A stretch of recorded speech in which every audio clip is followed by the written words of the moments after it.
They say age brings respect. But in my son's house, age was a curse. The slap came so suddenly that my ears rang before my heart caught up. My grandson, a boy I once sang lullabies to, bathed in warm water, and rocked to sleep, had just struck me across the face. And when I turned to my son for help, he just laughed. His only playing, "Mom," he said, eyes glued to his phone, the corner of his lips curling with indifference. Then his wife, that woman with the sharp tongue and colder eyes, sneered from the doorway. "Go," she said. "You should really be careful not to provoke children at your age." Her words cut deeper than the slap. I stood there in the middle of their living room, a guest in the very house I helped build, trembling not from the pain, but from the shock. The house I had mortgaged my farm to help my son buy now felt like a stranger's place. That was the day I realized something dark had crept into my family, something that went far beyond disrespect. And as I packed my little bag that night, trying not to cry where they could see me, I swore silently. They would all regret the day they turned their backs on me. They thought the old woman was powerless. They were wrong, because the one thing they forgot is that I wasn't always just a grandmother. I was once a woman with secrets, and one of those secrets was about to change everything. The sound still echoes in my ears, that sharp crack that split the quiet afternoon. It wasn't the force of the slap that stung me the most. It was the look on my grandson's face. That smirk, that careless arrogance of a child who had learned early that his grandmother's word meant nothing. I remember standing there, my right cheek burning, the television flashing bright cartoon colors across the room, and my son, my only child, the boy I had raised alone after his father's death, chuckling as though it was some harmless joke.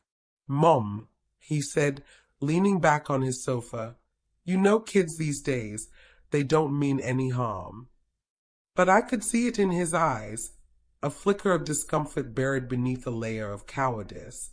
He didn't dare correct his son because he knew his wife would take it as an insult. I turned toward her, Monica. Perfect hair, perfect nails, and a heart cold enough to freeze the Sahara. She stood by the dining table with her arms crossed, that same mocking smile plastered on her face. "You're too sensitive," she said. "He's just a boy. You old people always exaggerate everything." I wanted to speak, to remind her that I had raised that boy she called her husband with nothing but hard work and love, that every brick of that house had my sweat in it. But when I opened my mouth, words refused to come. Something inside me broke that day. I felt small, unwanted, invisible. So I did what I'd never thought I'd do. I went to my room, packed my few clothes, and prepared to leave. My hands trembled as I folded the same sweater I'd knitted years ago, the one I'd made for my son when he got his first job. I had kept it all these years, hoping one day he'd remember the mother who sacrificed everything for him.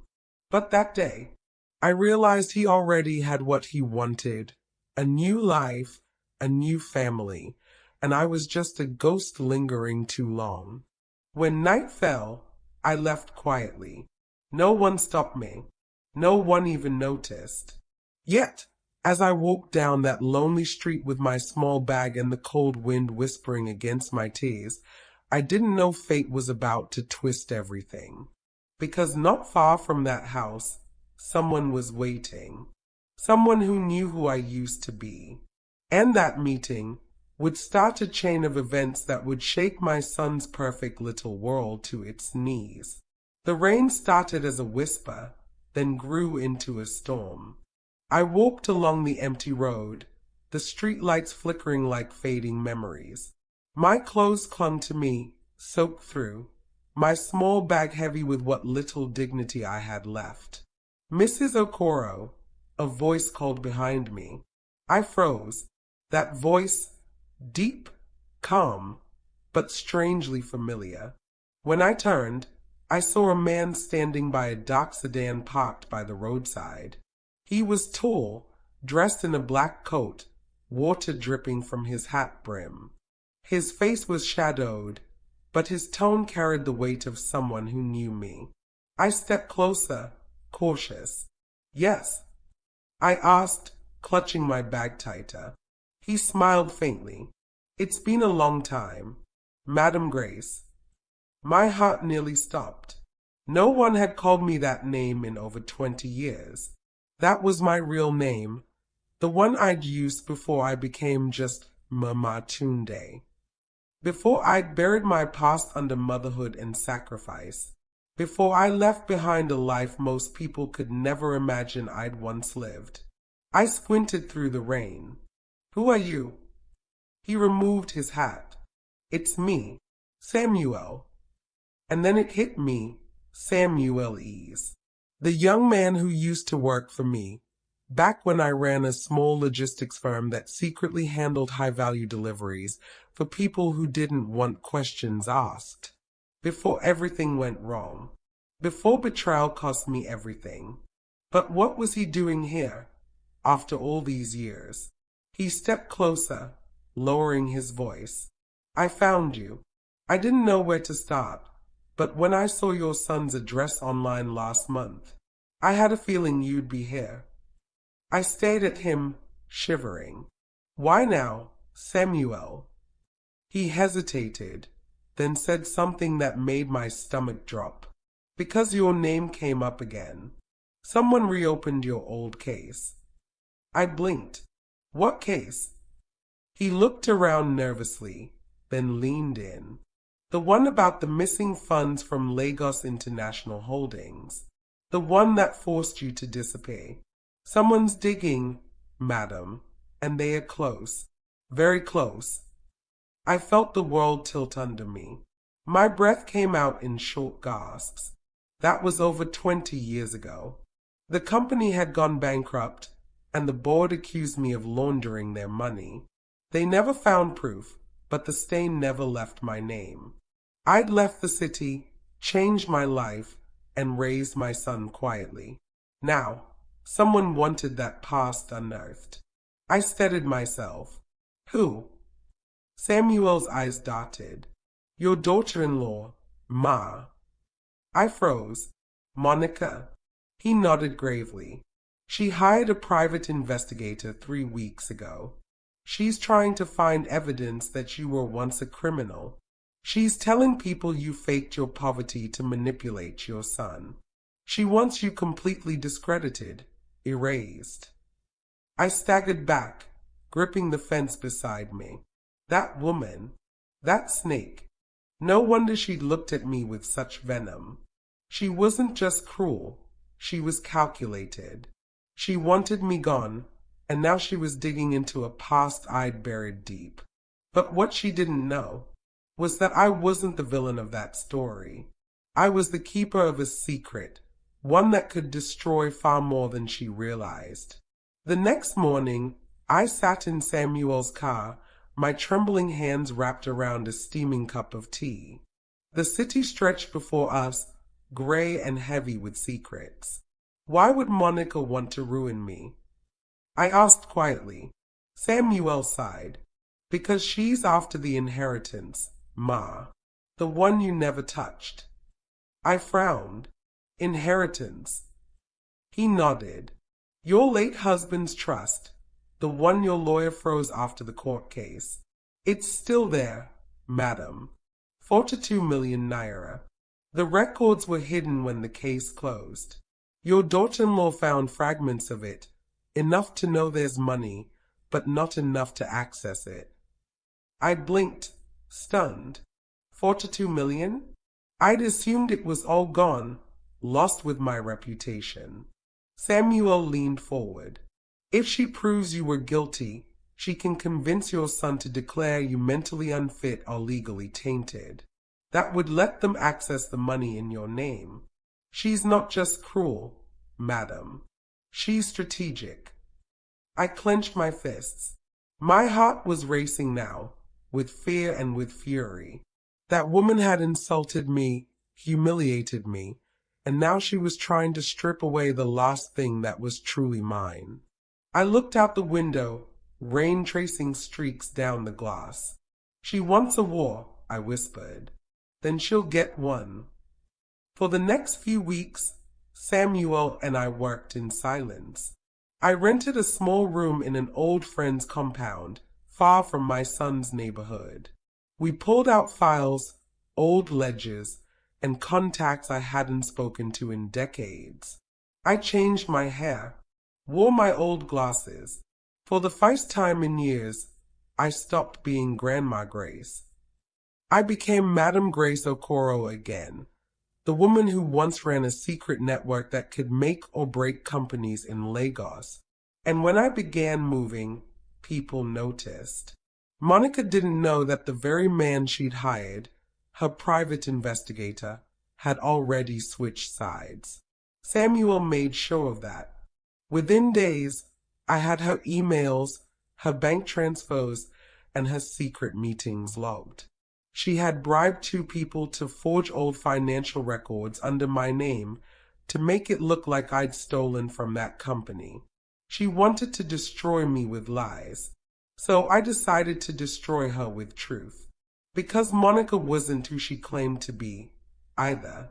She had a fake degree, a hidden lover, and money quietly leaving her account every month, sent to a man in Ghana. 3 weeks later, my son called. "Mom," he said awkwardly, "Monica thinks maybe we overreacted that day. Come for dinner tomorrow. Let's talk." I almost laughed, but I said yes. That night, I wore the same old wrapper they'd mocked me for, the same slippers, the same humble smile. When I arrived, they were all there, Monica, my son, my grandson, and even Monica's two friends who always whispered behind my back. Dinner began with fake politeness. Then, as the plates clinked and conversation circled awkwardly, I placed a brown envelope on the table. "What's that?" Monica asked, frowning. "Proof," I said softly, "of everything you've done."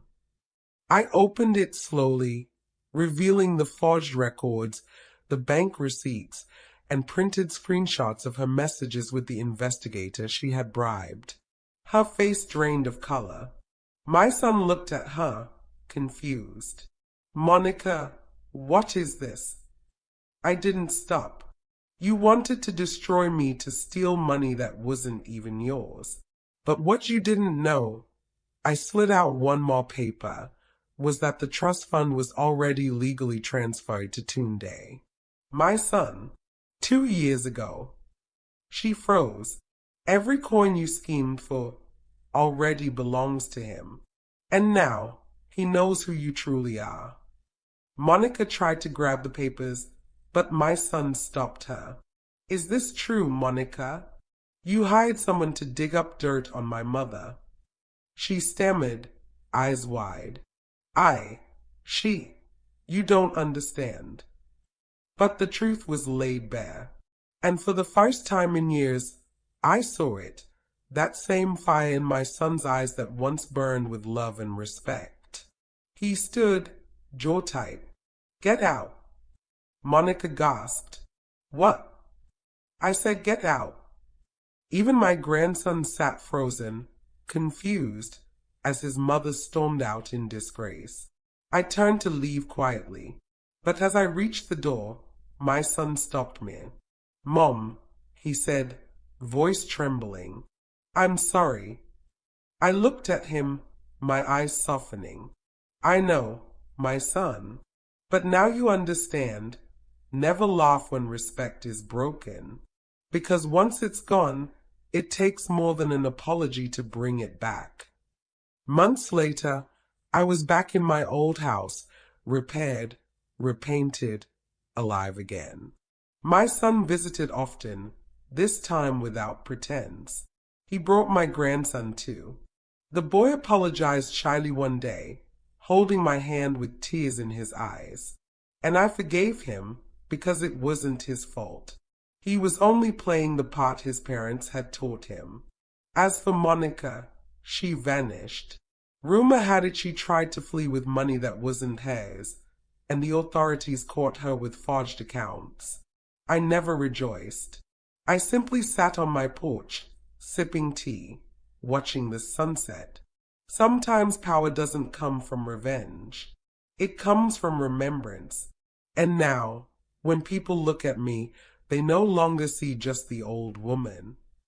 They see the woman who survived betrayal, buried humiliation, and rose again, not with anger, but with truth. Because I am Grace Okoro, and I may be a grandmother, but I will never be anyone's victim again.